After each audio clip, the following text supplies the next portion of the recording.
오늘 제가 나눌 말씀 제목은 믿음의 본질이라는 제목입니다. 제목이 거창하죠.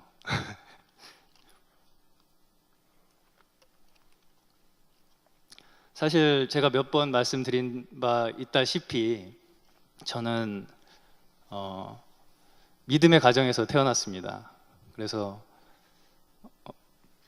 지금은 물론 그것이 저에게 굉장한 축복이라고 생각하고 또 하나님께 감사드리고 있지만 처음에는 그러질 못했어요. 그래서 다들 그렇다시피 제가 선택한 신앙이 아니었죠. 처음에는.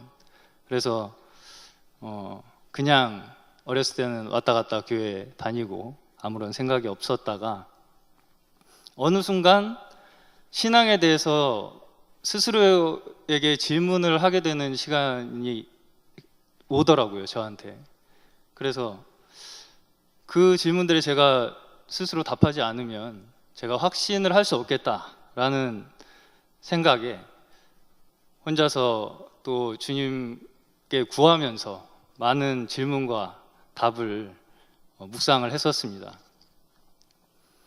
그러다가 보니까 저는 어떤 역동적인 환경에 의해서 구원을 받았다기보다는 스스로 던지는 질문들 인해서 하나님을 찾아가는 길을 찾았던 것 같아요. 어느 순간 저에게 하나님이 빛을 보여주셨어요. 근데 저는 이 두 가지 방면이 누구에게나 필요한 과정이라고 생각합니다. 저와 같이 주님을 알아가는 그런 과정도 필요하고 어떤 순간에는 주님이 주시는 환경으로 인해서 우리가 주님께 굴복되는 그런 환경도 필요하다고 생각이 되는데요. 그래서 그 두 가지가 적절한 시기에 주님께서 저에게 인도를 해주셔서 주님께서 저에게 왜 예수님이 저에게 필요한지를 보여주셨어요. 그래서 저는 지금도 특히 신앙의 2세들한테 어떻게 얘기를 해주냐면 마음을 잡지 못할 때 물어보는 질문이 지금 너의 삶에 예수님이 필요하냐? 지금 너의 삶에 예수님을 믿는 믿음이 너에게 필요하다고 생각하냐? 라고 많이 물어보는데요. 그럴 때 많은 경우 답변을 주저하는 것을 많이 봤습니다. 그래서 오늘 이 믿음의 본질이라는 주제가 제목은 거창하지만 제가 나름대로 주님의 믿음에 대해서 묵상을 하면서 찾았던 내용들을 나누고자 합니다. 그래서 믿음을 처음 이야기하기 위해서는 처음부터 다시 이제 저는 생각을 해보기 시작했어요. 창세기가 처음이죠. 창세기에서 아담과 하와가 범죄하던 장면부터 다시 시작을 해보겠습니다. 하나님은 아담을 창조하시고 아담에게 선악을 알게 하는 나무의 실과를 먹으면 정년 죽으리라 이렇게 말씀을 하셨죠. 그게 첫 번째로 사람과 하나님이 한 약속입니다. 왜 이런 단서를 달았을까요? 저는 이거부터도 사실 궁금했었거든요. 이 약속은 하나님과 사람의 적극적인 관계를 위한 장치인 것입니다. 그리고 어떻게 하셨죠? 아담이 혼자인 것을 보시고 아담의 갈빗대를 빼서 하와를 만드셨어요. 그리고 아담은 그녀를 보고 처음 한 말이 이는 내 뼈 중에 뼈요 살 중에 살이라 이렇게 얘기했어요. 이 얘기는 무슨 얘기죠? 그냥 나 자신이라는 얘기예요. 내 뼈 중에 뼈요 살 중에 살이라. 그냥 내 자신인 또 다른 나라는 얘기입니다.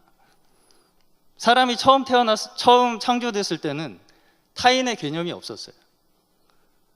혼자 있을 때 벌거벗고 있다는 것을 부끄러워하는 사람이 없듯이 성경에는 그들이 벌거벗었으나 부끄러워하지 않았다 이렇게 기록되어 있습니다. 이것이 하나님이 사람을 창조할 당시 원래 상태였어요. 근데 바로 뒤에 뱀이 나오죠. 뱀은 교묘하게 하나님과 사람, 그것도 하나님께 직접 명령받은 아담이 아닌 하와에게 다가가서 넌지시 의문을 제기해요. 이게 바로 이간질의 기본 원칙입니다. 하나님이 모든 나무의 실과를 먹지 말라 하시더냐. 하나님이 뭐라 그러셨죠?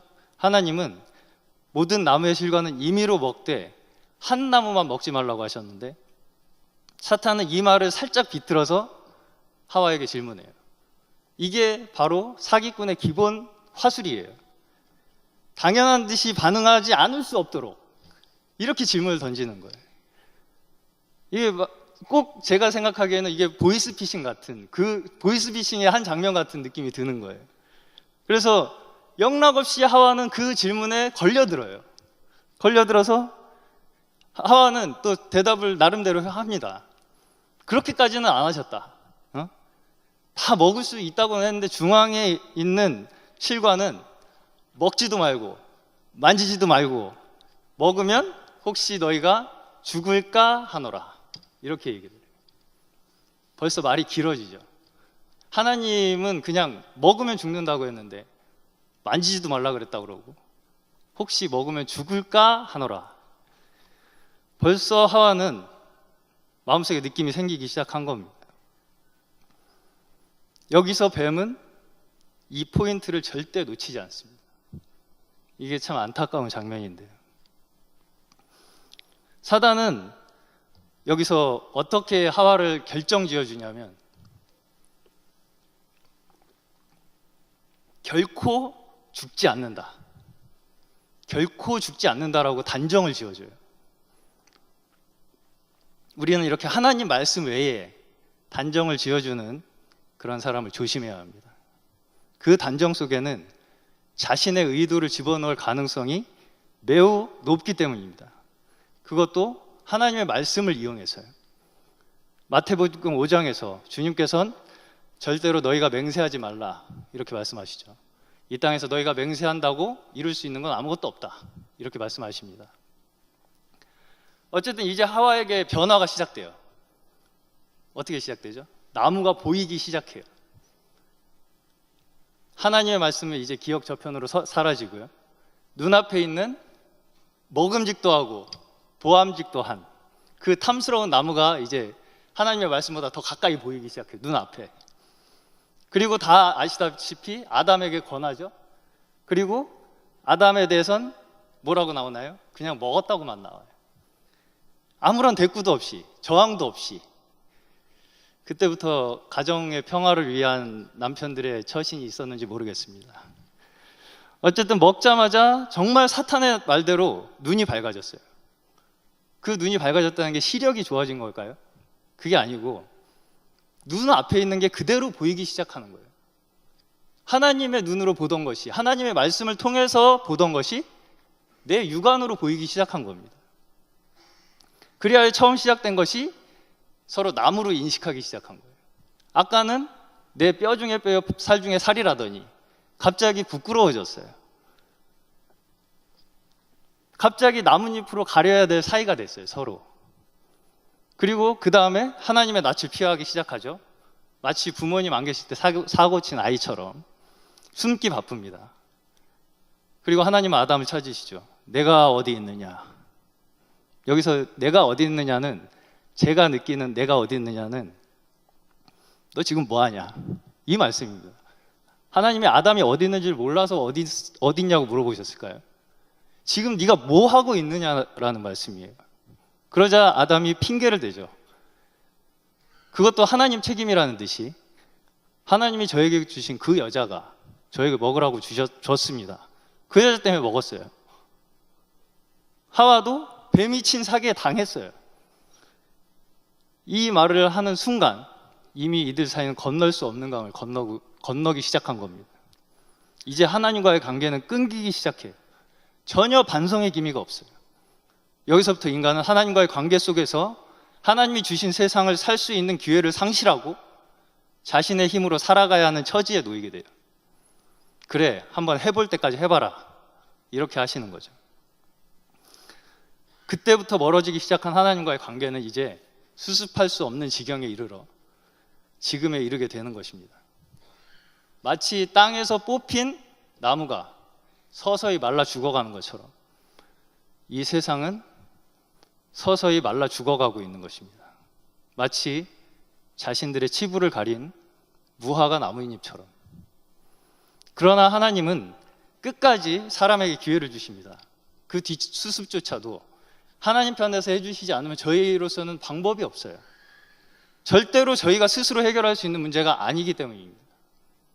그래서 처음 하나님이 저에게 내밀어 주신 손길이 뭐죠? 모세에게 주신 율법이에요. 율법은 좋은 것일까요? 나쁜 것일까요?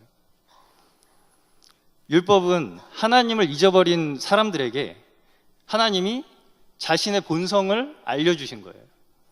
그리고 그래, 너희가 그렇게 해보고 싶으면 할 수 있는 만큼 해봐라 라는 말씀하시는 겁니다. 이것 또한 사실 사람을 위한 하나님의 마음인 것입니다.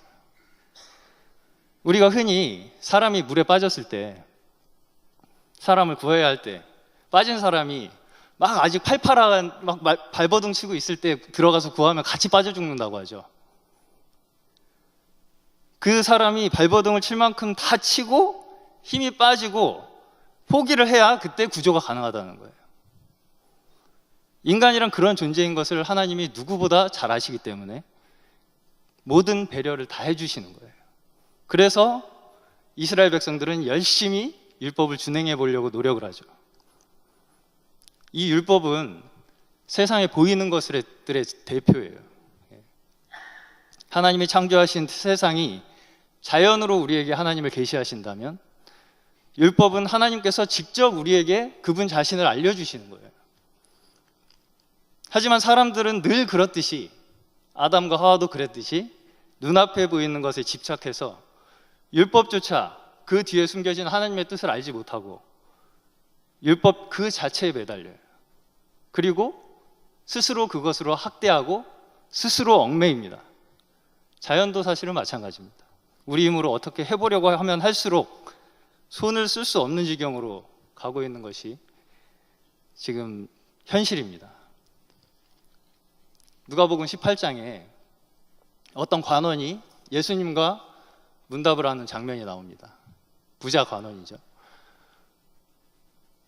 이 사람은 자신의 율법 생활에 매우 만족을 하고 있었어요. 자신만만해 있었어요.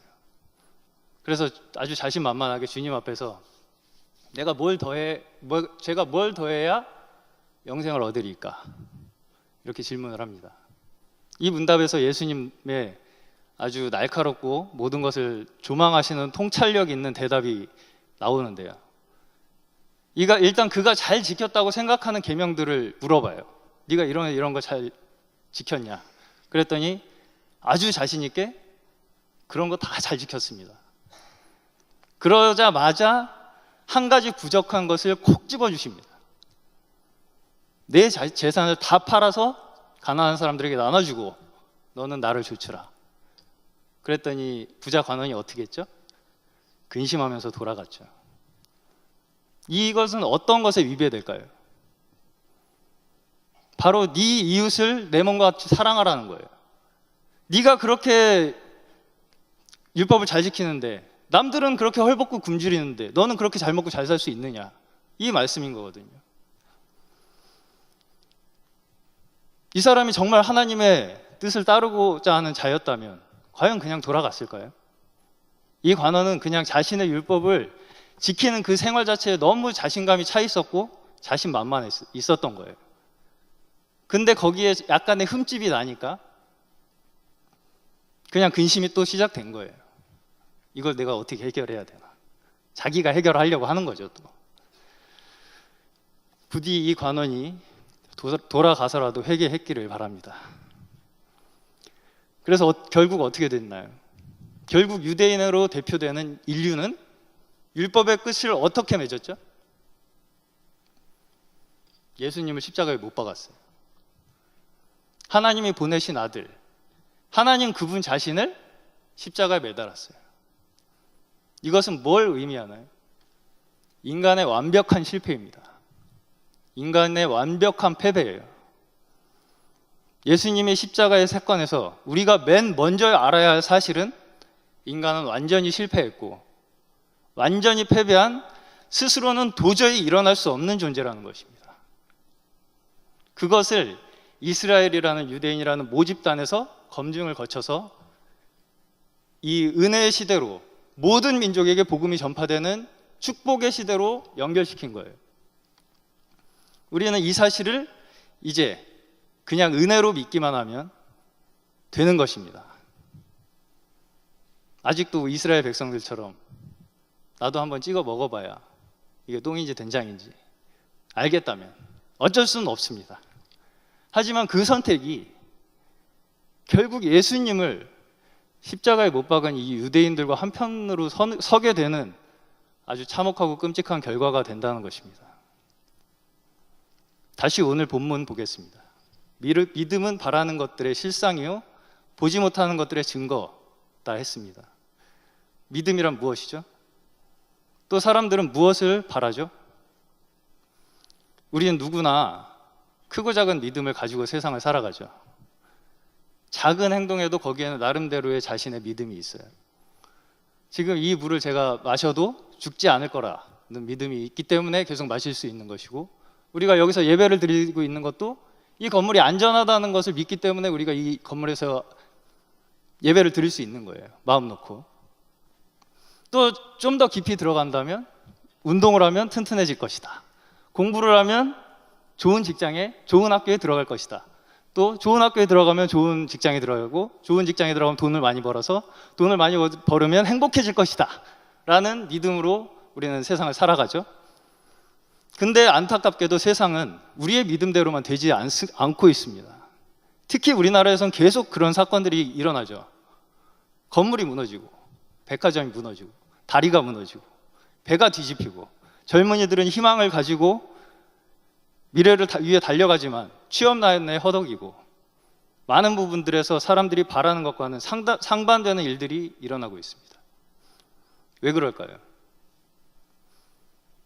아마 여러분들이 이제 전도를 하시다가 보면, 저도 몇 번 그런 분을 만나봤는데, 자기 주먹을 보이면서 야, 내가 이걸 믿지 하나님을 왜 믿냐, 이렇게 하시는 분이 계시죠. 꼭 아마 여기도 왕년에 그러셨던 분이 있으실 것 같은데, 그 이야기는 무엇일까요? 눈에 보이지도 않는 걸 믿느니 내 눈앞에 보이는 이 주먹, 여기에 잡히는 그 무엇, 손에 잡히는 그 무엇을 믿겠다는 거예요. 우리는 눈에 보이는 것에 더 쉽게 이끌리고 반응하고 그것을 더 먼저 받아들입니다.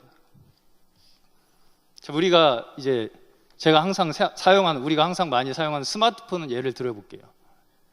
이 스마트폰은 겉으로 이 기계가 있죠. 그리고 이렇게 키면 프로그램이 작동을 해요.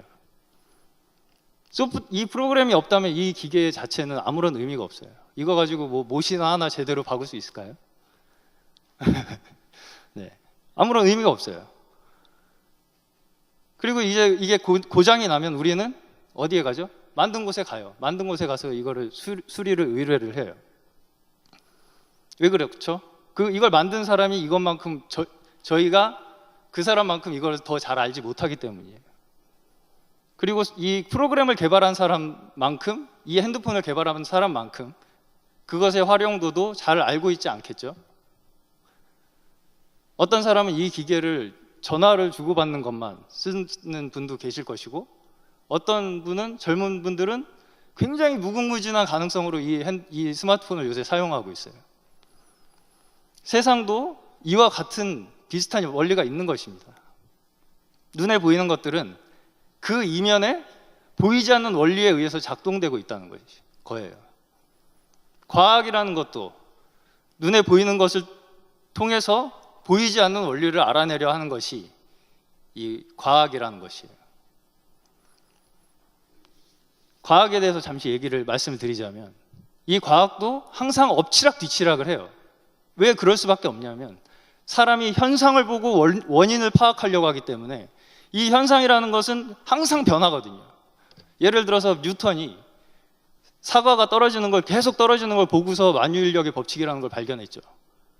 그 원리는 몰라요. 그냥 그 사과가 떨어지는 그 현상만을 계속 보고서 유추해낸 거예요. 그렇죠? 근데 어느 날 갑자기 사과가 위로 올라가면 만의 인류의 법칙은 깨지는 거예요. 그게 언제 어떻게 될지 사실은 사람은 장담하지 못해요. 그냥 이제까지 그래 왔기 때문에 그럴 것이다라고 생각하는 것 뿐이죠. 실제로 노벨상을 받는 과학자들은 대부분 기존 과학 법칙을 깨는 사람들이 노벨상을 받아요.